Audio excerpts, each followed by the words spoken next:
What's going on, Wolfpack Nation? Welcome to another episode here of Tuffy Talk. Again, we got an exciting episode today. As now we are getting close to the beginning of a couple of different seasons. But the first one that we want to talk about, and the main one, is obviously got to talk about some men's basketball here. I think that for a lot of state fans, that this is definitely a big season for Keats, for this basketball program. And, definitely I think that we're all excited to see, what happens out of all of this. Obviously, it's going to be an interesting dynamic without having Roy Williams across the way over at UNC for the first time. And I don't even know how many years, but it's been a long time. So, but before we get into it, though, please make sure, again, if you haven't already, please make sure to hit that subscribe button. It's free to do, and it really helps support us and the channel. And also make sure to give us a follow at Tuffy Talk Now on Twitter or Instagram. And make sure to like this video if you don't mind, if you enjoyed it, or even if you didn't enjoy it, please just help us out. Give us a like. We really appreciate it. So with that being said, though, obviously, again, we got a big season coming up. Obviously got some new faces, got some returning faces as well that have been with the program for quite some time. But I know that, again, basically it's still the same. I feel like it's kind of the same normal preseason rankings where they put us basically right in the middle of the ACC, which I think that's pretty much where we've been for a long time. So, so I guess I'll kind of leave it to you make it first. So what would you say, you're what are your first initial kind of thoughts, heading into the season, in terms of what are your expectations overall? What are you feeling for the season? What's the dealio, Yeah, well, I'm telling you, man, this is going to be, I feel like, a make or break season for Keats. And I say that knowing that he's also got a very young roster. It's going to be led by Helms and Bates. It's pretty much their team, but I would say Cam Hayes as well. I think you've got Darion Sebron and some of those guys who have stepped, but it seems like Hayes is the main guy out of those freshmen from last year. He's the point guard. We've talked about this before on previous podcasts. Keats' best season has been his first season. And ever since then, it's kind of slowly gone down, and it's slightly plateaued to being a bubble team, which kills me as a state fan. So I'm tired of being in the bubble, and I know state fans are. So Keats, to me, I think, I don't want to say this is a season's going to make or break, like as far as like he's going to have to lose his job, but it could. You have to take it with a grain of salt, I think, as fans, because he's going to have, there'll be times he's probably going to be starting the three positions underclassmen, potentially. He's probably going to have Helms and Bates on the floor at all times. But then you're probably going to see Hayes, Sebron, and they've started Thomas Allen in the past. Don't think they're going to do that. Maybe they will. If they do, then he's an upperclassman.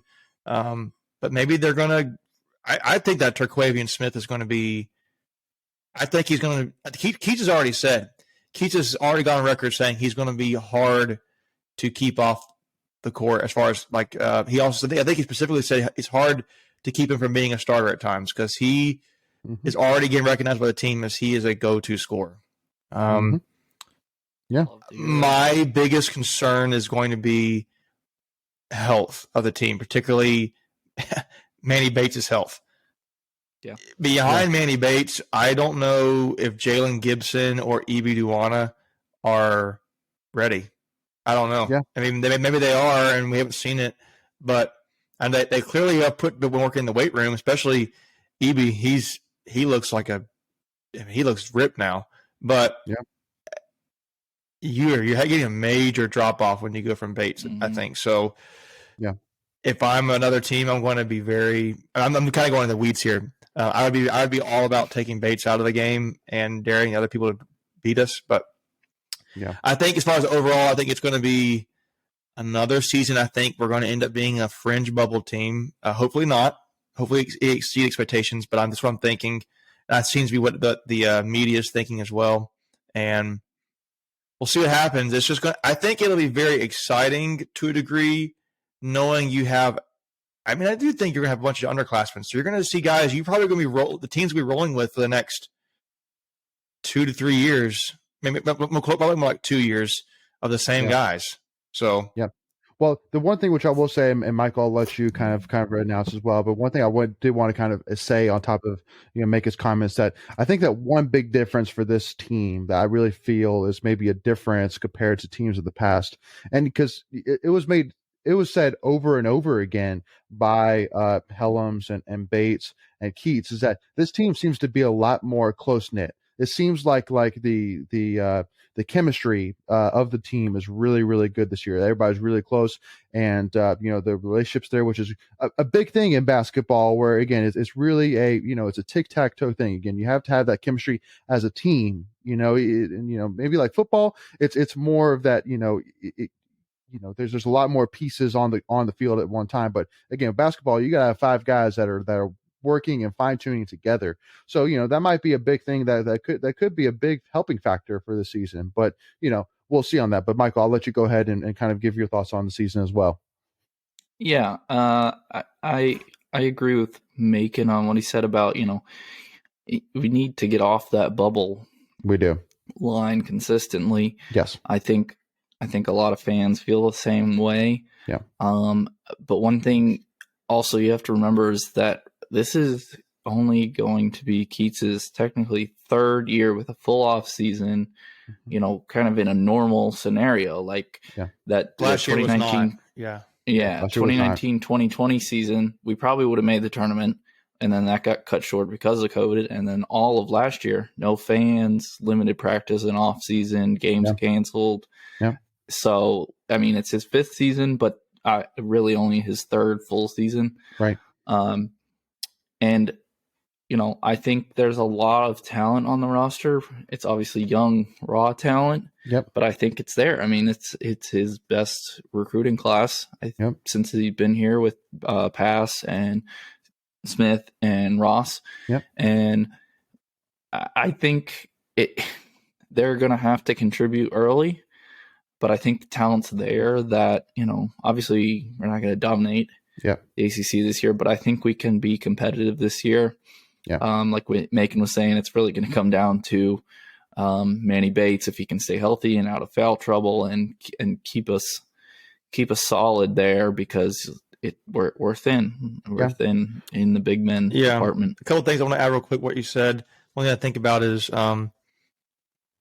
when you with that note, and I want to go to that line of thinking to where it's thinking like this Keats didn't have a full off season or all that. He had COVID, but so did every other coach in the country.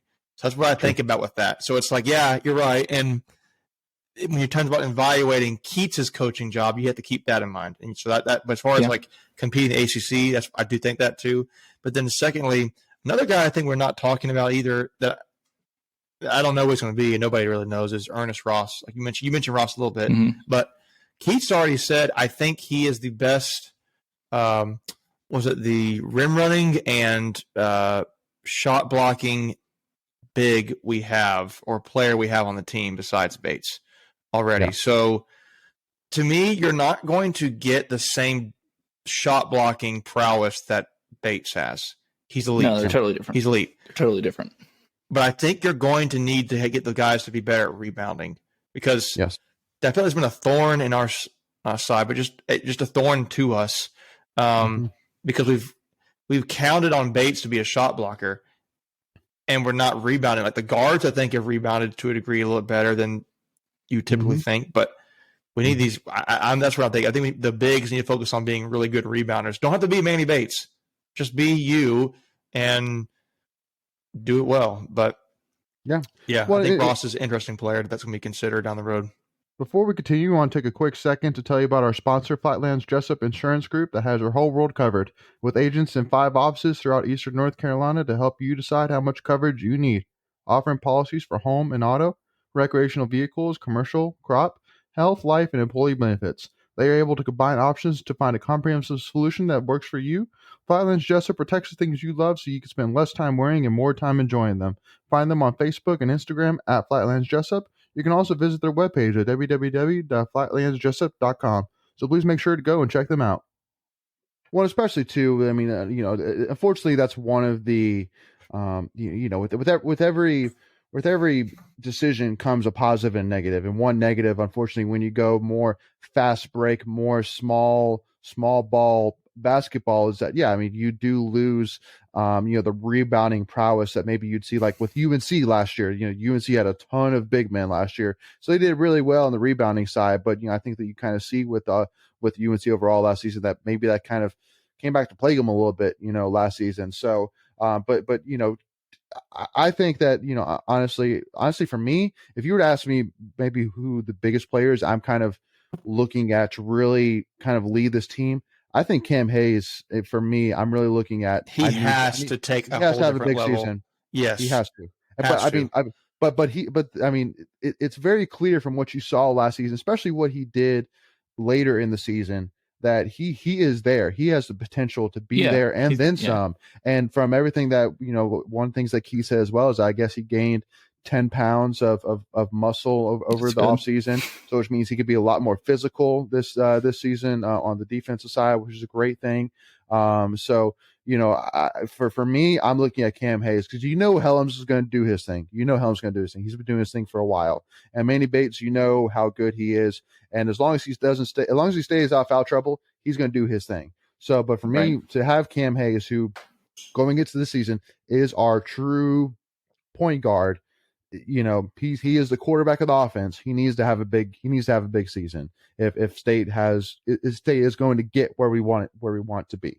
So, because for me, and again, we'll kind of talk a little bit in the next part of times of expectations, but really, you have to get to at least NCAA tournament this season for State fans to start feeling positive, about Keats' tenure. But because especially too, because you have a solid team this year. You got a solid team right here. TaQuavion Smith. The thing I love about TaQuavion Smith is that he is a winner. He is a guy that has won 3 consecutive state titles. He's a guy that doesn't lose. He's a guy that doesn't like to lose, obviously. So, because he was winning as a sophomore in high school, and so he's a guy that easily can go in there and give that that experience, but also to that skill. He was a Gatorade Player of the Year, So, but like Breon Pass, he's a guy because TaQuavion Smith is obviously the guy of the class, but I think Breon Pass. That guy is an athlete. He was, I think, all-state player in football and basketball. Football, yeah. And so, he's a guy that I think is really going to help stretch the court a lot. And he's a guy that can play minutes that we can put in there and be excited about. And but and we'll talk a little bit as well. But Casey Morcell, he's a guy that I think he's looking to prove himself this season. I think he's looking to prove himself. I think he's going to end up being the surprise player of the year. Personally, I think. Really, I do too. I know people who actually have a coworker who's has some connections to the basketball team. I'll say that, and he has said, and I think Keats has also said this too. So I don't think it's a shock. But mentioned Casey Morcell's been a guy who's really impressed, and to me, it's going to be. I just think for Morcell, I think Virginia was a bad offensive setup for him because they stink at offense there. And I think he's going to be. I think again, kind of like you saw, Mariel Shayok left Virginia a few years ago, went to Iowa State. He went from like 7-8 points a game to like 15, 17 points a game. I can't remember what it was. I'm not saying Morcell's going to be that kind of player, but I think he's going to be. To me, you mentioned a comment later. I think we need 5 guys. We just think that are just studs. You're right. But to me, because we know what we have with Helms and Bates. We generally know what we have with Sebron and Hayes. I'm curious. My thing is what's going to be behind them. Like when they have to go off the bench, how big of a drop off is it going to be when you need, Thomas Allen to come in or whoever, or you want to swap in Terquavian with Sebron, or you want to let me try to think. You need to give Bates a breather, so you bring in Duwana or Gibson or even Greg Gant. We keep forgetting. We mentioned Greg Gant. He's another guy. Ernest Ross. How big is this? I feel like I know Mark Godfrey liked to roll with like 8 guys, and he didn't play the whole bench. Keats is all about everybody has to be ready. We're going to play the whole bench. And that's my part of my worry is because I just don't think we know what we have with each of our pieces to this point. I think we know this is a very athletic team. Those guys are going to be able to jump out of the gym with anybody. It is. Anybody that keeps. But can they function as a team? Can they do what needs to be done in ACC to compete? I don't know. And that's what has me worried. I think the ACC, the prediction was that they would finish, or was it ninth? Yeah. Ninth. Yeah. I think that's fair. I mean, I think that's about where I think we're going to be. It's about where we were last year. Yeah, last year right we now. went to the tournament. Last year we went to the tournament, what, 8th? Yep. So well, and again, I do truly think that honestly, and I think you're kind of saying that, Mike, is that we truly don't know yet what this team is yet. You know, I mean, just because again, I mean, it really, I think a lot of it really depends on Keats, actually, which is again why I think that even myself is putting a lot of focus on Keats this season, because at the end of the day, I truly do think Keats can be. I mean, if he does a great coaching job, this team could be a sleeper in the ACC. Mm-hmm. It could be. You know, yeah, I think this could be a year. To me, this is an opportunity for Keats to be like a Coach of the Year candidate if he gets a team to be like performing great. Yeah, which again, it's a big if. But big if. Yes, it's if he can get this team this young to be top third of the ACC, I think that's a very, very good coaching job. I don't know if it's going to happen, but I think I truly believe that all depends on the health of Bates and, to me, the ability of Cam Hayes. Yeah. And it sounds like I'm putting it on his shoulders, but he's the point guard. Yeah. Well, especially too, because again, he did show so much, potential late in the season. You know, he was, I think he scored double figures, like 4 out of the last 6 games or something like that. Mm-hmm. And, I think he had like 20 points, but I think also too, one thing that I think will, help a lot is, I think that with Manny, they feel a lot more confident about his shooting away from right around the basket. I think that, you get that mid-range. That's what he's worked on in the offseason. You're right. Right. So I think that's going to be a huge piece, that especially with guys as athletic as like Ernest Ross or some of these other forwards that we have who are more athletic that can, run to the basket, that you can set up more plays like that, where you can have Manny, with the ball, outside in the mid range and then, and do some cut plays in and so I think that honestly this team is really kind of starting to expand a little bit. But again, I think that obviously a lot of this comes down to it's a lot of talk, but at the end of the day, we got to see it. And obviously, this schedule is tough, but in the ACC, when is there ever going to be a schedule that's not tough? Yeah. I mean, it's the ACC and that's what you signed up for. So yeah, if we don't make the tournament, it won't be because of strength of schedule this year. We got some tough games. Yeah. Yes. What, I don't know if you had this question, but what does our starting lineup look like? I mean, I know Macon, you said Keith likes to play a lot of guys, so and we've seen it before. He'll put in different starting lineups, but like day one, what's our starting lineup? Because I have my thoughts.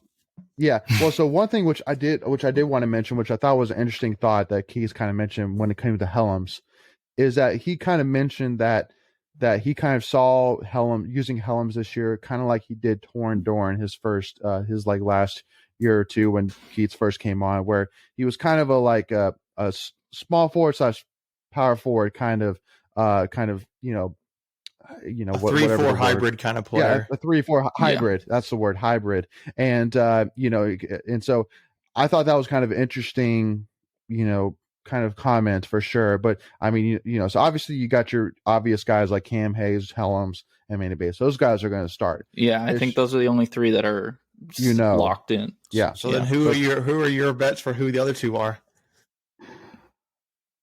And at what position is Bates? I mean, is Helms going to be playing? Yeah, I mean, is he going to play the 3 or is it the 4? I think you got to put him at the. He's going to be the 4. He's going to be the 4. I think. Yeah. I think it's more. I think Marcel starts day 1 at the 2. The other guys who can score at the 3 or the 2. I think Marcel starts the season at the 2. Sebron at 3. Helms at 4. That's exactly what I think. I agree with you. I think Marcel's going to start. I think Seabrod's going to be there, and I think the first guy to come off the bench is probably. I mean, it could be. Is it going to be? Is it going to be Allen, or is it going to be probably not Allen, but maybe it'd be Allen, or it'll be. I think. I do think it'll be Smith. Yeah, I think by the end of the year it will be. Yeah, but I think we're slightly riding off Gant. I don't know what he's going to be like either. I feel like he's the one guy everybody just keeps forgetting we have on our team, and he is going to be, I think, a very good defensive player. I don't know if he's going to give you offensively yet. Maybe, but if he can give you like 7 points a game in average, that's solid for ACC play. So I would take that coming off the bench. Right. And playing good defense, I would take that. But I agree with you, Michael, on that roster, that starting lineup. Well, and because the reason why I was kind of hesitant about mentioning Helms at the 4 is just because obviously, even just saying that, you're like, I don't know if I necessarily like the sound of that, but then I mean, to have like Sebron is probably your 3. I mean, that balances out, because I mean, Sebron's got some size on him, for sure. Yeah, so, I mean, and you mentioned size, like. We were starting guys last season or 2 seasons ago that were Braxton Beverly, Thomas Allen, and I can't remember who the other guy was, but we were like the 1 through 3 were like less than Shaquille Moore. Like your 1 through 3 were like below 6'3", and your guys defending them are like 6'6", 6'7", 6'8". If you were to start Cam Hayes, Darion Sebron, Helms, Bates, and Morse. I think Morse. Casey, I think, how tall is he? He's like, I don't think he is 6'3", so he could play like the 3 maybe. But like, say you get a big lineup. You go Hayes, Smith, Sebron, Helms, Bates. That's a pretty big lineup, and that's big, especially at the 2 position or the 3. You got smaller guys playing like Keats has done in the past. I don't think that's going to work. No. Yeah. No. Well, you need, I mean, that's basketball in general. It's just you need length. Players are bigger, need length, bigger and playing. Yeah, can handle the ball. So they're 6'7", 6'8". So, but again, I mean, Breon Pass is a guy that in high school averaged 32.6 points a game, 12.3 rebounds a game, and about 5 assists a game. So, again, he's a guy that, I mean, again. And it's kind of like, you're happy about it, but you're also nervous about it, that, you don't know too much about how this team's going to look, but it's so again, we'll see. It's hopefully very exciting, but it's obvious from the media day that obviously the team is excited, that obviously the guys feel that this team is close knit, that these guys can do something special. I mean, even a guy like Manny Bates, who we were all nervous, was going to transfer this offseason, for him to say that, this team has been tremendous so far and is so close knit right now, is a great thing to hear, for sure, because, obviously shows that he bought in and, and so, so anyway, so what would you guys say? Cause I mean, like for me, in terms of a guy that, is kind of underrated or guys who's not talked about enough, I would say, honestly, for me, I think that Breon Pass is going to do more this season than a lot of people talk, because again, he's a guy that isn't talked about much, but again, he seems to be your guy, Leighton. Like he's your guy. I know. I like him a lot because I mean, I've actually been lucky enough last season to I was actually able to see him in person, and that dude's a baller. He is an X factor. So who would you guys say is your guy for this upcoming season? So Breon Pass, I would say, is my guy. But what would you guys kind of say if you had to pick one? I don't know. I mean, without seeing him play, I kind of like Casey Morcell. I was going to say Morcell too. Just heard. I was going to say Morcell too. He seemed, that's what it seems like. I mean, he was a highly recruited player out of high school. I mean, he went to Virginia. Yep. He's obviously didn't fit well there, but he's more of an offensive guy. So I'm excited to see him play in Keats' system. But when you say the question was, who are we not talking about enough? Is that what your thing is? Yeah, there were 2 questions. I got you. Yeah, no. Well, so in terms of a guy, I guess a guy that I guess maybe the underrated guy. The guy that underrated guy. Yeah. In the ACC or on the team? On the team. Okay. I underrated. I think Cam Hayes is gonna have a big year. Yeah. He's going to have to. He's going to be able to see a big jump. And even though we all know he's going to be like the third, he's the third guy we think of. We think of Bates and Helms, but then we think Hayes. I think that, but I could also see Sebron being a guy, man. Like he just like people keep like, Yadu was making some athletic plays last season, and he's a true freshman, and he was. I can't remember his stat line. We'll have to go look it up, see what his stats were. But I still kind of feel like Hayes and Sebron, but I think Sebron maybe more so is not getting the. I'm trying to look. What was his average? Yeah, he played 17 minutes a game, and his percent. Yeah, his average. He was shooting 48%. Wow. Yeah. He made 48.5%, and his three was 25%. So he can improve his 3-pointer. But the dude's averaging basically every other shot he made inside the arc. And again, most of those were at the rim. He had a couple games last year. I was just gonna say he had 14 points one game, 17 another, where he could just get to the rim whenever he wanted. He was just so athletic and made some quick moves. Yep. And I just don't think he really got enough playing time to do that consistently, but I think he has that opportunity this year. I think you're going to see Hayes and Sebron really take a step up. Then I think you're going to be like, to the casual fan, they're going to be like, I think the two guys are going to say, who is that? A little bit. Yeah. Actually, I think it's 3. I think it's going to be Ross. I think it's going to be Morcell, and I think it's going to be Smith. Yeah. The guy who I think that I don't understand why he struggled so much is Allen. Like he's a shooter, and he had a bad year, and he did get hurt. He did get hurt? I forgot about that. Last year. Yeah, he did. Maybe that's part of it. Maybe he had a lingering thing, but he's got to be a knockdown shooter this season. Yeah. Mm-hmm. So thank you all again so much for tuning in during this part 1 as we kind of started to break down. So make sure to tune in with us on part 2 on Thursday as we continue this conversation, but also to talk about kind of our predictions in terms of how we're going to compete with the ACC and, kind of maybe talking a little bit about the ACC overall this year. So make sure to tune in then, and make sure once again to hit that subscribe button, give us a like, give us a follow on Tuffy Talk Now. And thank you all so much again for your support. And as always, go Pack.